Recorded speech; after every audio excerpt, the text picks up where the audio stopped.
All right, so welcome to the final lecture, week 7. Sorry, it's like 5 hours later than what I had originally planned. I was having technical issues, okay, but here we are. I'm gonna go over essay 3. I'm gonna go over essays that have been submitted to me in order. There's 7, and honestly, I mean, I'm not gonna guarantee that I get through all 7. All right, that's a lot. So if you did submit yours to me and I don't go over it, I do apologize. I'm going over them in order. Uh,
there we go. Okay. Sorry about that. Again, things are being the system is it's I think my computer is done for the semester. My computer also is done. I might have to when I grade your essays next week, just go to my classroom and use my desktop to grade all your stuff because I think my laptop is like I am done with all school. Need a break. So, anyways, back to this. If I don't get through all of y'all's, sorry. Okay. I was hoping that I can get through all 7. We'll see. All right. And then quick, real fast, there's a shout out to Alex, I think it is, that saw me at Taco Bell yesterday and had the courage to come up to me and say, "Hey, are you my teacher from 1102?" And I was like, mind blown. I've never had a college student, an online student, identify me out in public. So that was really cool. All right. Okay. So here we go. Essay 3 adaptations. Just to go back over the expectations. Um, Essay 3 is you have your introduction, which you're essentially talking about the stories, the book, the film. Okay, the introduction kind of serves as an overall.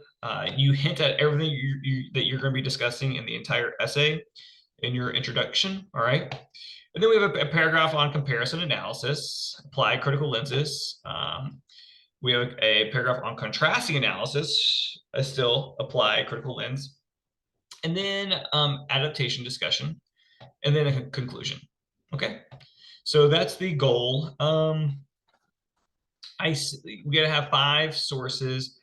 I said try to get 5 full pages.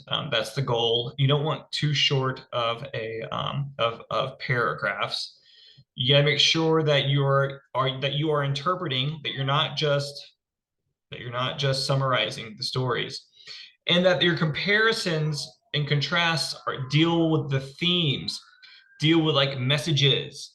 Okay, it's not just basic contrasts. Like for example, somebody did was doing Moneyball, and they turned in their outline, and the contrast for Moneyball between the film and the book is simply just one character. One character one main character in the movie was not actually a main character in the book. The character in the movie is sort of they took all these several characters from the book and combined them into one character in the movie. Well, that's not really something I want you to talk about. I don't really care about that. That's about how taking a big story and having to put it into terms of a film. This what you do is to really analyze like theme and messages that are happening and how these changes change the meaning or the messages of the book. All right. So it's not just simple little things. It's the big stuff. All right. So let's get into this. Let's see. All right. Essay 3, sample 1. Where are you, buddy? Here we go. All right. Essay 3, sample 1.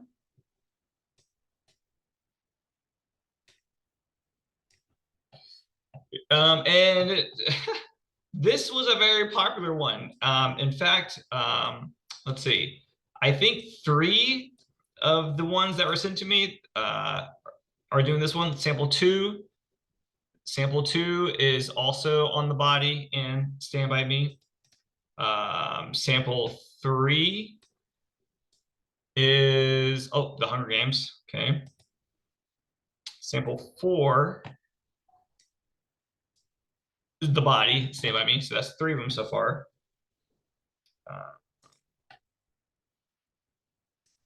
5, number 5 is Devil Wears Prada. Okay, so that's a little different.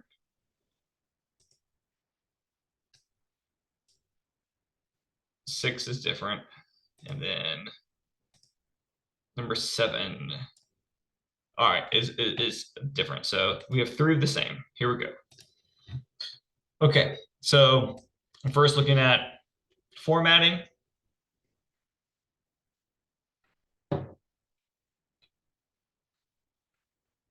Formatting looks good.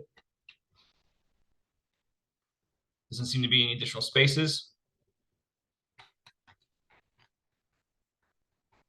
Going to do select all. Go to paragraph. Okay, 0. This doesn't have 0 double, but let's see if it makes any difference. Okay, slightly. It wouldn't have been enough for me to have noticed. So there's that. The body in Stand By Me. That's cool. All right. Body is a book written in Stephen King. Summer. This does not need to be capitalized. It's not a proper noun. So that, no typos, no middle school grammar errors.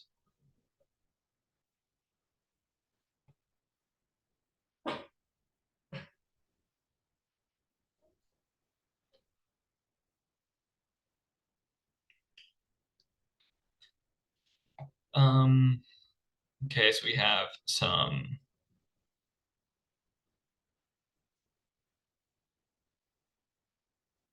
Okay, so this is a really long introduction, but we have some good information. The film's name is Stand By Me. Nominated for Academy Award, Golden Globes. Okay.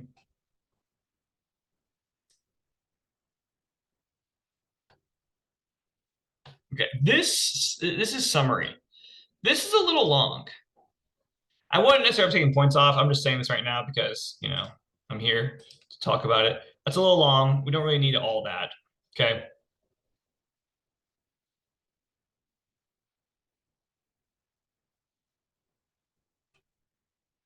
Okay. This is a reference to a song, Stand By Me, which is great. It's in quotation marks, as it should be. Here we have the body capital. This B needs to be capitalized. That would have been an error. Gotta say, we gotta have consistency.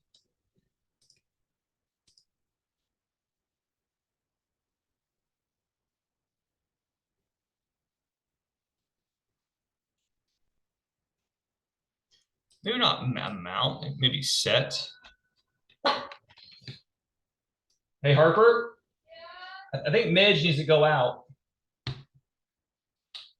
Both the film and the book have an existentialist outlook on life, by which the characters have experienced with death and trauma early on. I would put an S here. It's experience with death, and it's an experience with trauma. So um, experiences. Question there, pass live. Okay.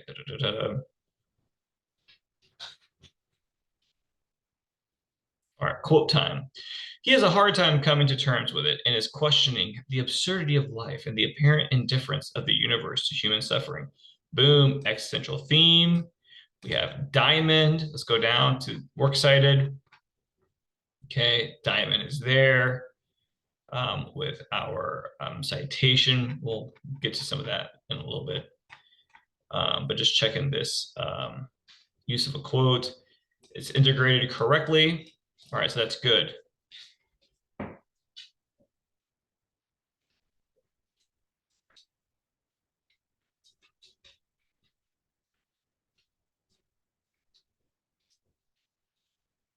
Gordy's point of view, his parents, let's see. And from Gordy's point of view, his parents, quote, act as if Gordy didn't exist most of the time, Waterfield and King.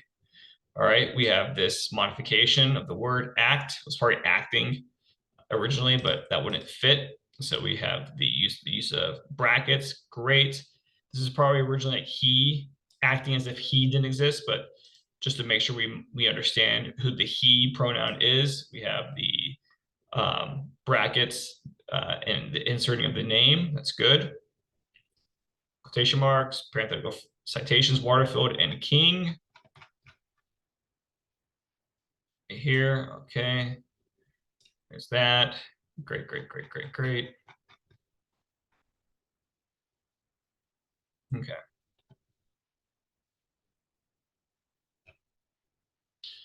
So then we have, when Gordy's gang finds the body of the 12-year-old boy, there is a storm brewing with, quote, a sudden and flash of lightning. Lightning up the area. Oh, okay. Lightning and then lighting. Whew. Okay. Gotcha.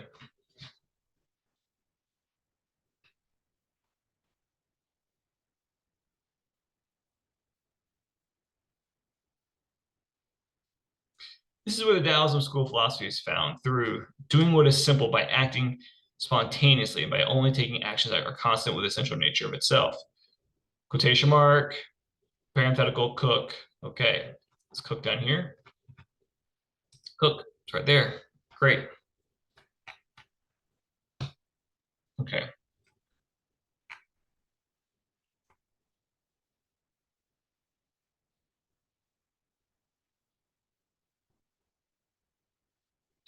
All right, and then Gordy gone.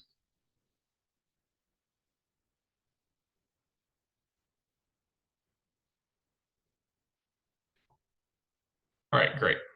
That paragraph was good. Now we're on to adaptations.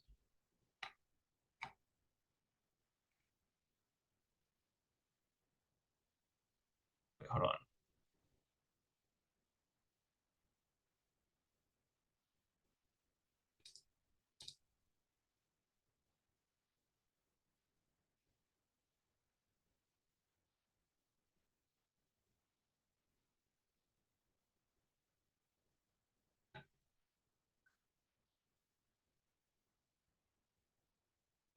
Okay, so here we have, there's not a storm, but this allows the director to show the character of Gordy is beginning to grow and mature in his life. Okay.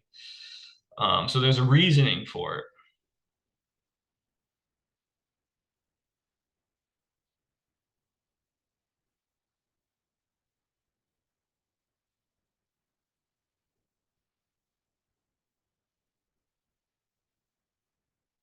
Okay. So I would say this. I do have kind of an issue with this paragraph in that the contrast in this paragraph is not strong enough. Okay. I think that needs to be situated up here. Okay.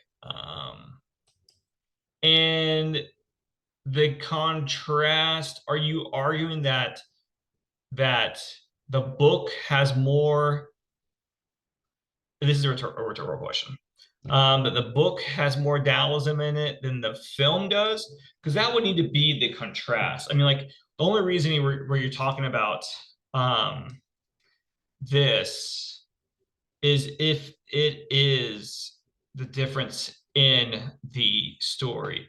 So if you recall to my discussion about Jaws, okay, the character of Hopper changes. He's different.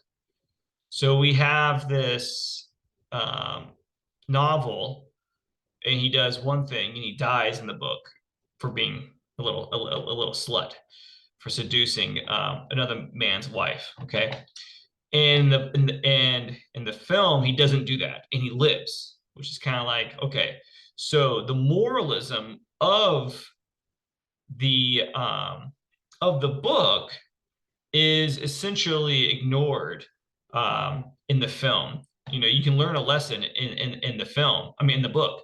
You know, what you put out there comes back to you. If you're going to seduce a married man's wife and betray him and act like you're his friend, well, then you're going to pay for it. That's karma. It's bad.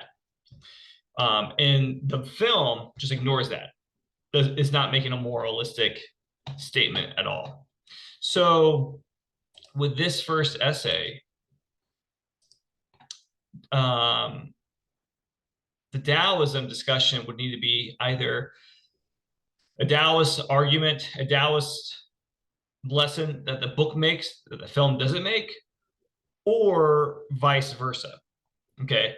Um, and which would mean all maybe to look at the differences. Here you say the scene's different in the film and the book. In the film, there is not a storm that sets the scene, but the altercation is there. Ace and Chris argue in the film instead of Ace and Gordy who argue in the book. Okay. So like these things you need to come up with an interpretation about why that is. And it can't just be, oh, it was easier to film that way. All right. I mean, why is there a storm in the book versus why is there not a storm in the film? How's that trying to change things? And maybe it's making the statement that like the film is trying to make the statement where, you know, people have this idea that bad things only happen at scary times. And sometimes the scariest things that happen in our lives happen in moments that seem great or seem nice. It's not always, you know, bad stuff doesn't always happen when there's a storm outside. It can be a beautiful sunny day and, you know, bad shit happens. And so it's kind of it has to, the film is trying to imitate reality more because this whole film is about how young people fall from innocence. I mean, the dead body is a symbol for the fall of innocence that every kid in adolescence experiences. That dead body could represent a kid having sex for the first time, or it could represent a kid parents breaking up, getting divorced, and so now they realize that like the world isn't a safe space. They get in a fight for the first time. They do something that takes them over that line from being a kid to now having a deeper understanding of the world. I mean, this is like an Adam and Eve story. They are Adam and Eve, and the body is the forbidden fruit that when they go and they see it, they realize the harsh realities of the world. All right. So you have to find whatever the difference is that you notice. You have to come up with an interpretation. Who knows if you're right or not? You're pulling all interpretations come from our butts. We just pull them out and then we justify them through argument, you know? So you have to decide if this is your difference, if this is your contrast, that there's a storm in the book, but there's not a storm in the film during this time, right? What is the filmmaker trying to say that the book doesn't say? You know, and then you make that argument. So that's what you need to try to do with that one. This contrast needs to be pulled up more, stated in your claim that the film differs from the book in that it tries to blah blah blah blah blah blah blah blah blah blah blah blah. this is seen, or this is understood, or this can be interpreted through the differences in the storm. The storm that is in the book, where it brewed with a quote sudden flash of lightning, lighting up the area, is not present when the altercation in the film with Gordy's gang and Ace's gang.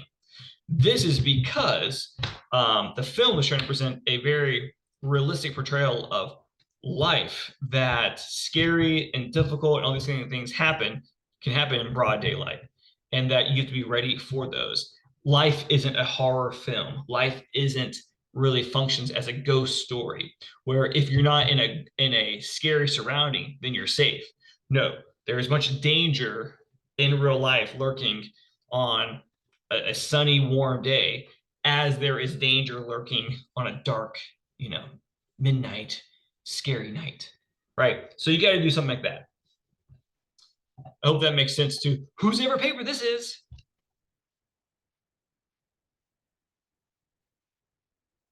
Okay, so now we have the adaptations.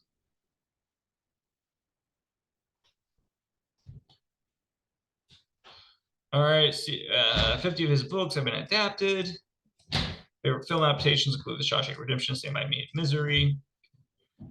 I see it. To me, this shows respect and admiration of the books. Stand By Me, as I see, is a great adaptation because there are hardly any differences between the book. Blah blah blah blah blah. Okay, I enjoyed the book and the film. I just prefer watching movies. I really enjoyed the movie, but better because I feel like I'm getting a fuller picture of what has happened in each scene. Okay, right. Movies captivate my attention more so than books, and for me, they're more easily connected to the dots. Okay, great. Okay, great. All right, works cited page. Oops, here we go. Cited should be capital.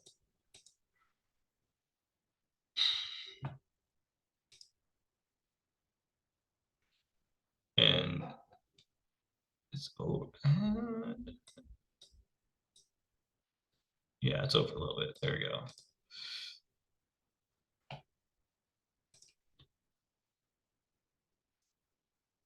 There we go.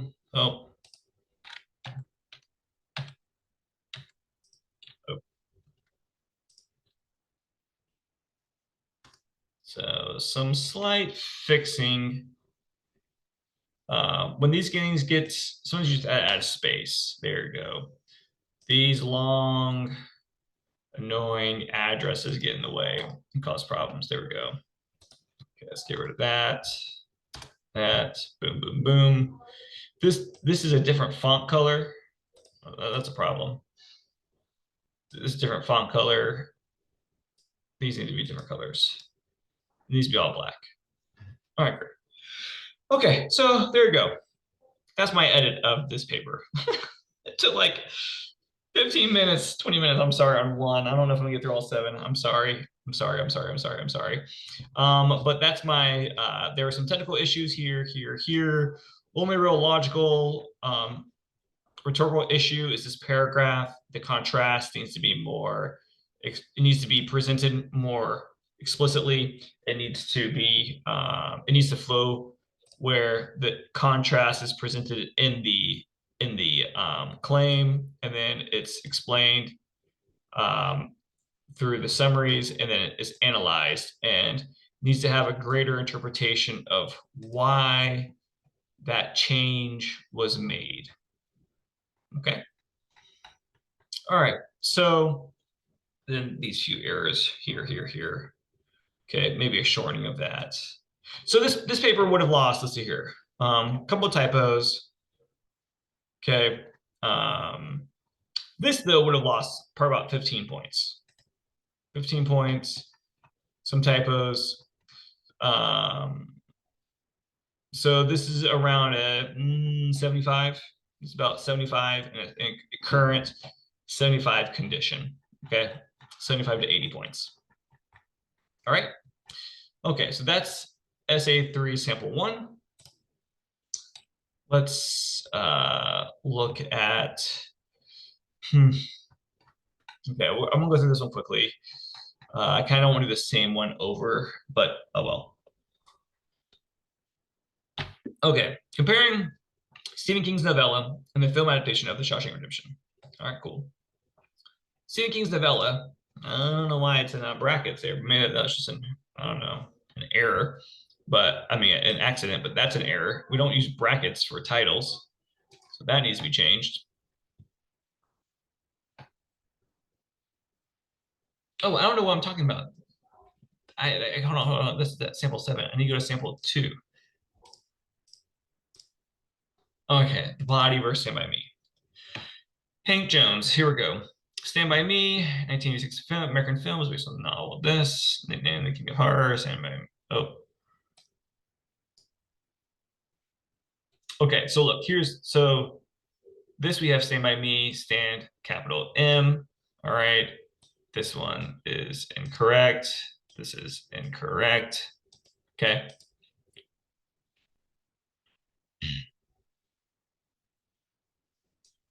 Unless the movie, if it's supposed to be that way, if it's supposed to be like, let's just say, I'm not going to go to it, but let's just say on the internet, on all the publications, it is capital S. And for whatever reason, they purposely chose to do lowercase, right?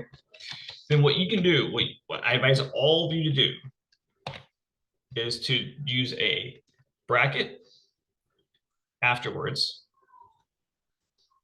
not in italics.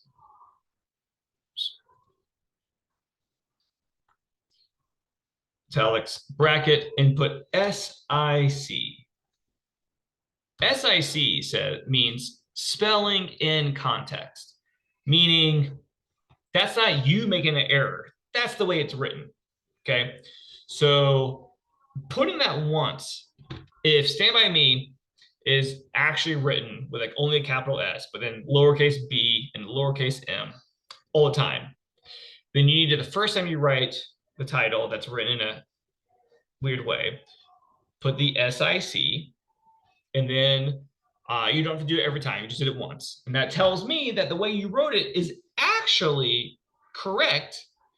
You're spelling it or writing it the way in which it was originally written. Okay. Same thing with like this. If it was all lowercase letters, all right.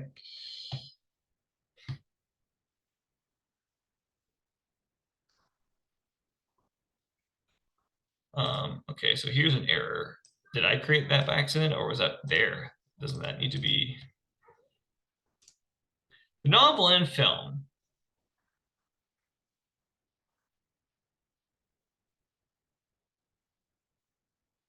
Is a road story and growth story.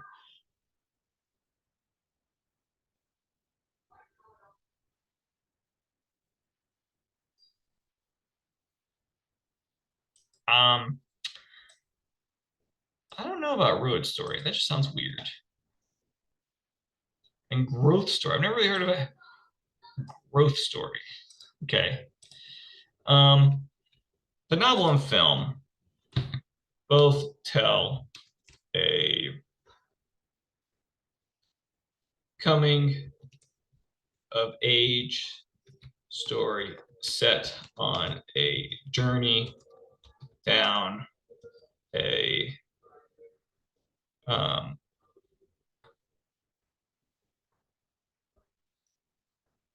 a journey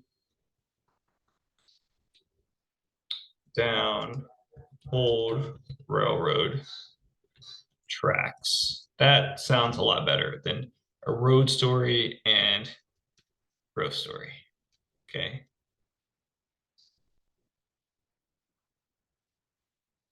You know, it follows 4 boys from the small town of Castle Rock, Maine. Okay.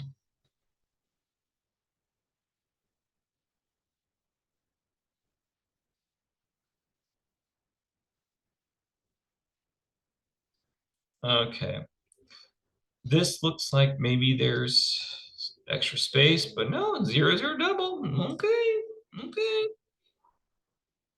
All right. So existentialism. Here we go. They both do. All right. Chris currently defines existence as Chris Chambers, younger brother of David Chambers, and Eyeball Chambers. Okay. So here's the problem with the body 37. okay, is that if you have just the body written in italics, then that means this is you're quoting the film. But then you have 37, and 37 looks like a page number, which means that you're quoting the book. So which one is it? This is an error. Because if you're quoting the movie, you put, oh wait, no, but the movie's called Stand By Me. So that's wrong. This is just wrong. Um, the movie is Stand By Me. So therefore that you're quoting the book, which we know the author of the book. The author of the book is King. So there should be King there.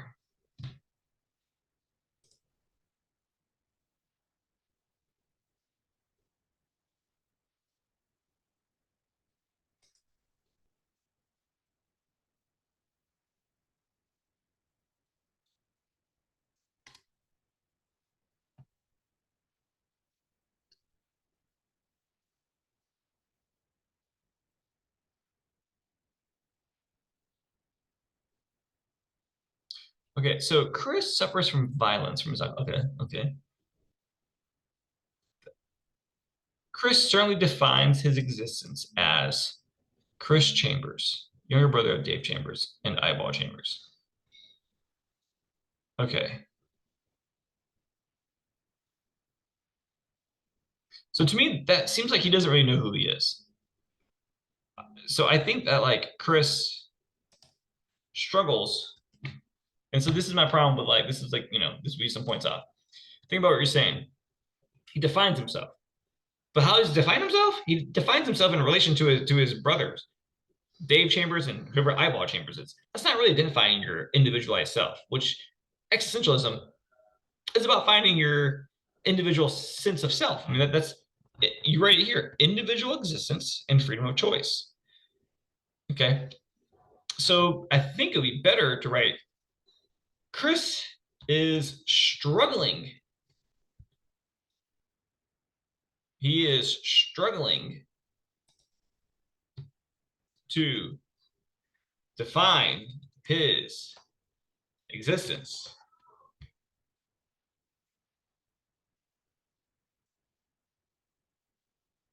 Because he simply sees himself only as, and I want to, as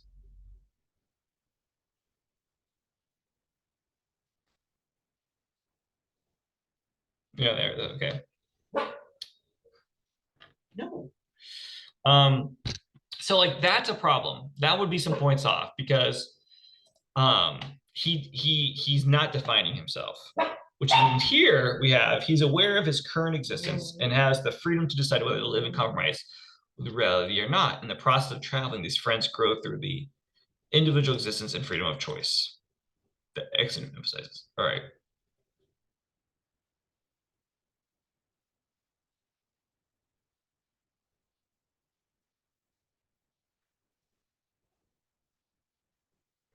Okay, so like to me, like also there's two different things being discussed here. There's Chris, and then there's the boys in general. All right. I would definitely I would bring this up. This part needs to come up. You're talking about the boys in general. Here are the boys. Okay. You're talking about how they have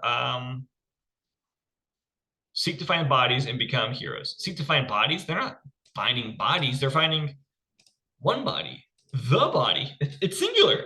I mean, the title is singular. So, a body. And what does that mean? Like that in itself is symbolic. They're trying to find themselves. They're each going out there to find the body, to find this thing, and that maybe that'll give them a better sense of who they are individually. They're literally on a journey to find themselves. So that is the existential thing, but you have to communicate that though, okay? In the process of traveling, these friends grow through the individual existence and freedom of choice that existential emphasizes. human freedom, responsibility, interdependence, and human life. Okay.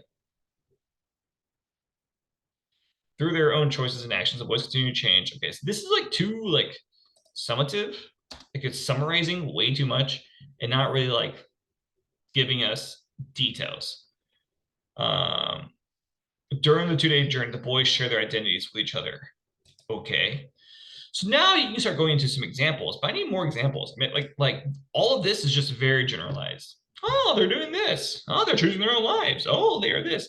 And now we start to get a little bit about Chris and how Chris is struggling to define his existence. All right, because he only sees himself this way. All right.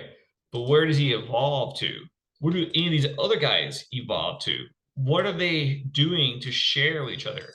I would take points off in this paragraph because it is too generalized here.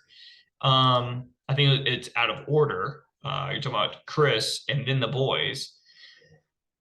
I think that the idea of Chris are leading into, oh, he defines himself as Chris Chambers, younger brother of Dave, is kind of missing the point because he's not defining who he is. Defining yourself in a relation, like someone was like, "Who are you, Mr. Byers?" And I'm like, "Well, I'm a dad. I'm a husband." Like that's not actually my existence because that means then if suddenly my children are dead, my wife leaves me, then I have nothing. Like existentialists would say, you can't define yourself in relation to other people outside of yourself. You have to define yourself within yourself. Okay.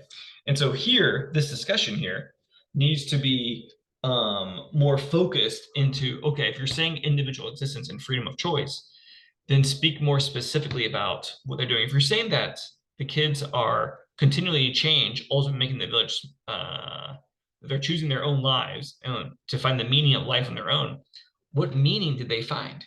It's too vague. It's too generalized. Okay, we need more specifics. And the reason is because you can't generalize arguments don't really say much. Okay, the details is what holds the truth. So I need details.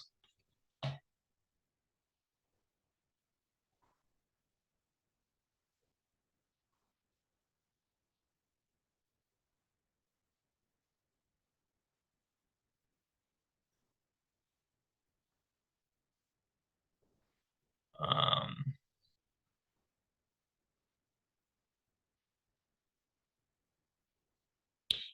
okay, so this paragraph is supposed to be about contrasts. It's supposed to be about contrasts. Okay, in the novel, so Gordy's older brother Denny is portrayed in both novels and movies as someone who monopolizes their parents' attention. Okay. And then Gordy is presented this way. In the novel, Gordy expresses hatred towards his parents. And we can understand his feelings. We can also see that Danny is also indifferent to Gordy. However, Gordy's feelings about Denny in the movie are different. Okay. Denny in the movie is a friendly person to Gordy. At the dinner table, when none of his parents are paying attention to Gordy, Denny gives Gordy more attention than his parents, cheering him on as he writes and gifting his own hat to his younger brother. After Denny dies, Gordy misses his older brother.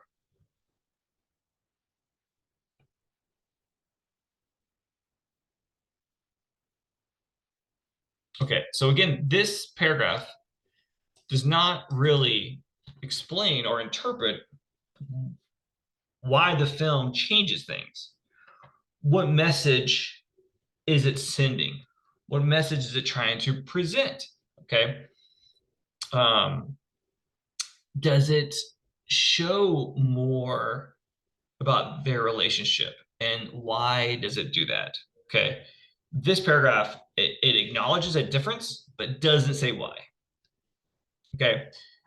You got to get to the what is the film doing or what is the book doing that the film ignores? Does the book have a certain message that the movie wants to ignore so it changes things? Or is the book, I mean, is the film changing some things to make this other message? All right. So again, this is the contrast here. So this is a problematic paragraph. All right. It's not really explaining why it makes the change.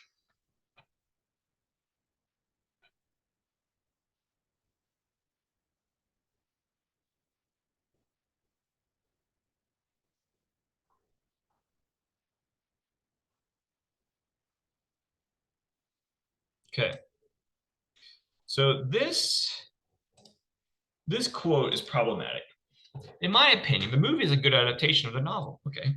Krellin says, in addition to adding an amusing visual sequence to the film, this decision effectively limits the appearances of the writer to acting as a framing device, thus allowing the bulk of the film to remain focused on the adventures and friendships of childhood. Okay. So, I mean, who is this person? Joy Krellin. Okay, she a writer, she a film critic, whatever, just provided something. No one knows who Krellin is. Film critic Joy Krellin discusses how the addition to adding an amusing visual sequence to the film, this decision effectively limits the appearance. Okay, but even though like this is also kind of a problematic quote because it's not really discussed. This whole visual sequence to the film is not really discussed. Okay. And then we have, in order to focus on a children's growth film, the story is centered around gory and moderately scary elements are excluded. It, all of this isn't really related to this quote. So it just feels like this quote is just sort of thrown in to justify a requirement rather than actually being useful. And this period needs to come over here inside the quotation mark.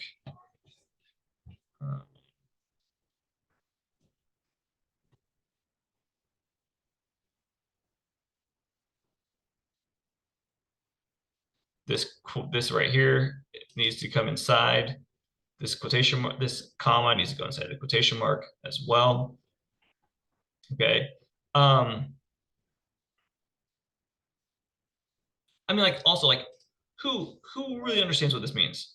This decision effectively limits the appearances of the writer to acting as a framing device. I'm like, what? Okay. Um, so instead, in addition to adding an amusing, and I would get rid of that. Film great Joy Krellin points out. Oops. Points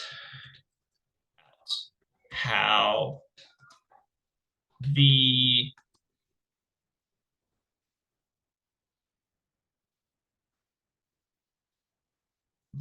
adding, let's see, the adding of an amusing visual sequence to the film, delete, delete, delete, delete, delete,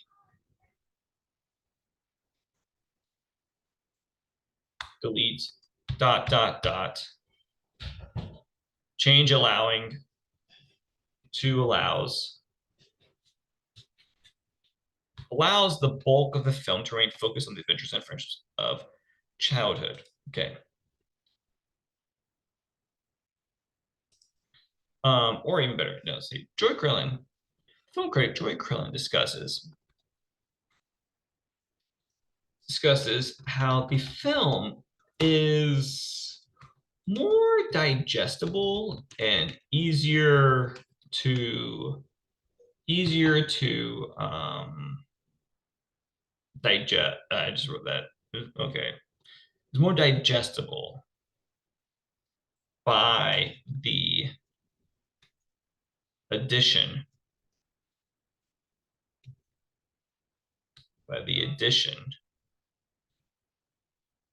actually what we're doing of an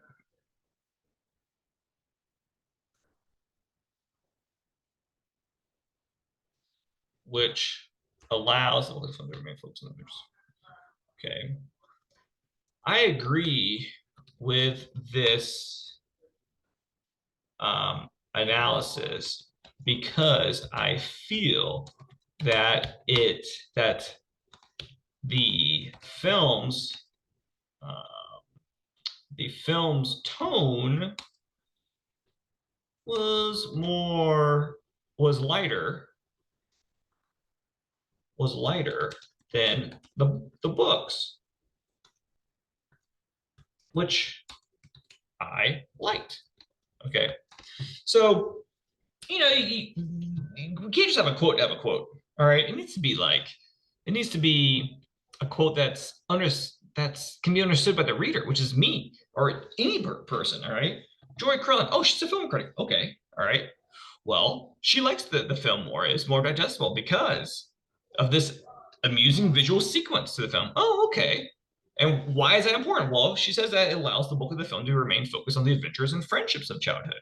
Oh, great. I agree with that analysis because blah, blah, blah, blah, blah, blah. Right? Y'all are moving, if you pass this class with at least a C, you're moving into upper levels of your education and your coursework, and you'll be writing more papers. And your professors are really going to be focused on what you're saying in these papers. Ultimately, my job, 1101, 1102, is to get you to the place where you can put all these pieces together. All right. I'm not, this is, unless you're an English major, I'm not teaching you curriculum for you to learn and to think about. All right.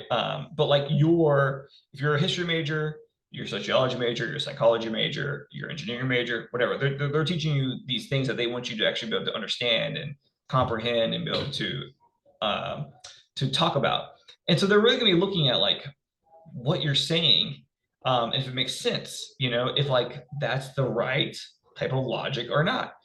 My job is to get you to a place where they are not distracted by your inability to integrate quotes or write a paragraph or formulate a sentence, those kind of things. So that way they can really just focus on your ideas. All right. So with this being essay 3, I am going to be a little bit more critical of what you're saying. Again, I don't have to agree with you. I don't have to agree with you, right? Like I'm not grading you on whether I think it's the right interpretation. I'm just grading you on what you've written. Is it okay? There's a phrase in AP language I teach, which is reasonably sound. A reasonably sound argument does not actually have to be true. And a reasonably sound argument doesn't be one that I believe in. Okay, logically sound. Logically sound just means that the premises that you started with, they do logically lead to your conclusion. Okay, whether or not I agree with that, it's kind of like people who, if they want to predict climate change, right? Like they're predicting what might happen in 2050 if we don't change what we're currently doing. A logically sound argument uses facts right now to justify their prediction. All right. Now, it's a prediction. Who knows if that's actually true or not? In 2050, what they predicted might not come true. All right. But that doesn't mean, though, that what they were doing right now isn't logically sound because their interpretation, their estimation is based on logical ideas right now. All right. So like with you and your writing, I got to see that like the quote that you're using does line up with what you're saying and that you have integrated that quote in a way that's not confusing for a reader. All right. That it conveys a reasonable interpretation or justification for what you've said. So you need to work, you can't just plop in your quotes. You got to make sure that not just that they're integrated correctly, but that they make sense with what you are saying.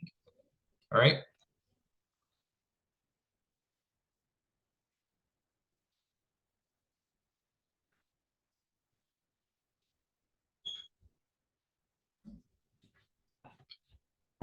Okay. This final paragraph is about which one you enjoyed more. It's like all of this about how they're different and similar and stuff. Cool, but that needs to come later. This paragraph needs to still, even though it's a conclusion, it needs to begin with your claim, which is both the movie and novel were excellent, but I prefer the novel, The Body. Okay.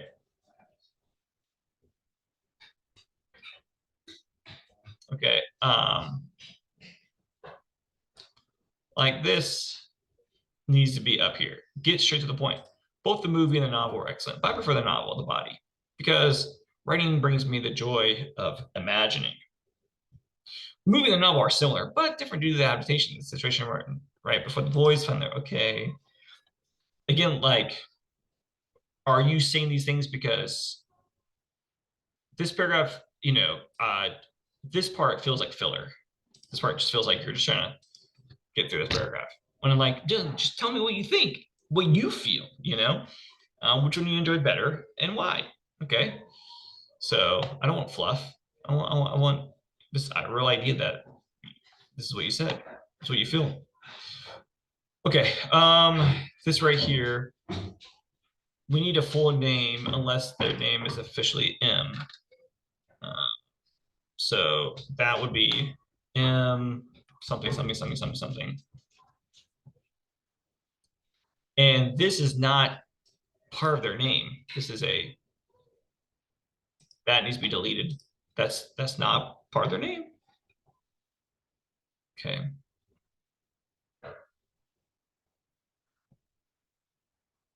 This needs to be, it's the wrong color, font color. All right. Okay. So some errors, 1, 2, 3, 4, this whole issue 5, this paragraph 6, this sort of being misorganized 7, 8, 9, 10.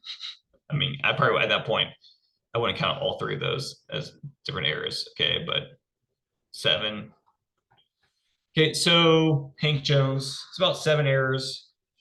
It's 35 points off, so it's about 65. Okay.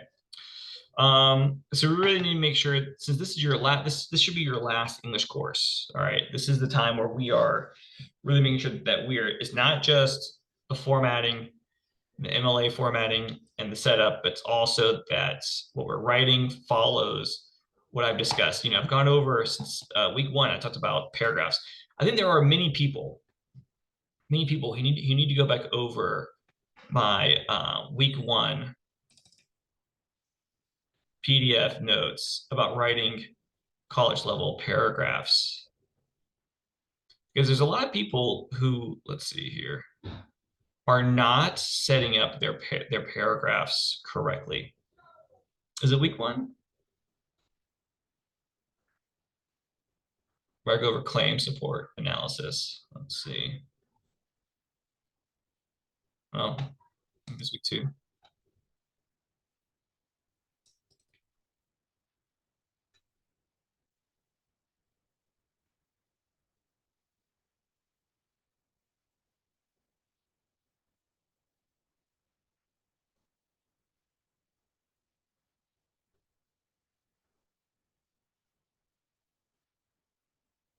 Oh.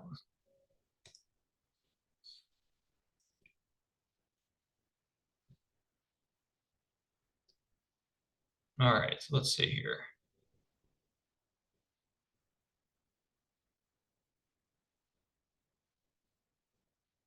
Okay. Drop quotes, okay.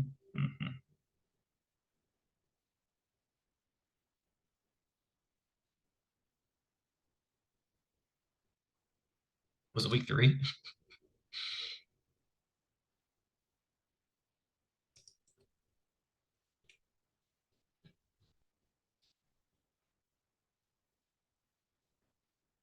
Oh yeah, okay, week 3, sorry. All right, week 3. Claim support analysis. Collegiate body paragraphs. First part of the paragraph, claim. first sentence should be your main idea. The contrast, the comparison, the adaptation. I like this one better, whatever it is, the claim, and then the support, whatever the support is, your references, your summaries, your quotes, okay, the part of the film, the part of the book that you're talking about, and then your analysis. This is necessary, your explanation, okay? So the first thing in your paragraphs should be the main contrast or the main comparison, or what makes a good adaptation, or which one you think is better.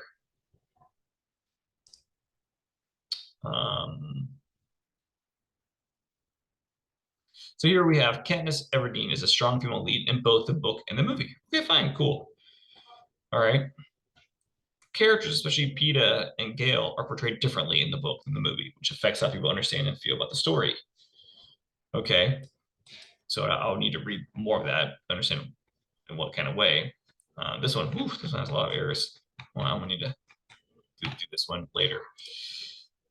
Okay, so please make sure that your paragraphs are following claim, support, analysis, claim, support, analysis.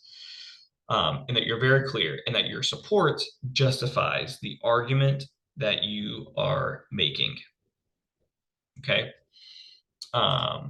Because if not, then you are going to lose some points.